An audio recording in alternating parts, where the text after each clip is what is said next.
সমুদ্র, পাহাড় না জঙ্গল কোনটা প্রিয় এটা আমার পক্ষে বলা অসম্ভব, কারণ আমার ঘুরতে যেতে ভালো লাগে, সবই ভালো লাগে। তবে সমুদ্রের ঢেউ দেখতে দেখতে কল্পনায় ভাসার অনুভূতিটাই অন্যরকম।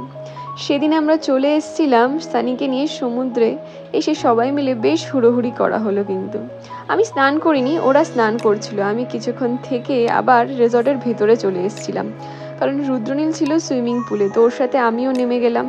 এই গরমে সুইমিং পুলে থাকতে যে কি ভালো লাগছিল সে আর কি বলবো। থেকে নানা রকম ভিডিও ছবি সেখানে তুলে দুজনে মিলে স্নান করতে করতেই ওরাও চলে এলো। ওদের সাথে বেশ হুড়োহুড়ি এখানেও যাকে বলে সেটাই হলো। থেকে এই যে দেখো সুইমিং পুলের এরিয়াটাও কিন্তু বেশ বড় ছিল, ভালো লাগছিল। তারপর ঘরে গিয়ে ফ্রেশ হয়ে আমরা এলাম সমুদ্রের তীরের এই দোকানটাতে। এখানে আমরা মাছ চিকেন দিয়ে গেছিলাম, তো ওরা রান্না করে রেখেছিল, সেটাই আমাদের লাঞ্চ।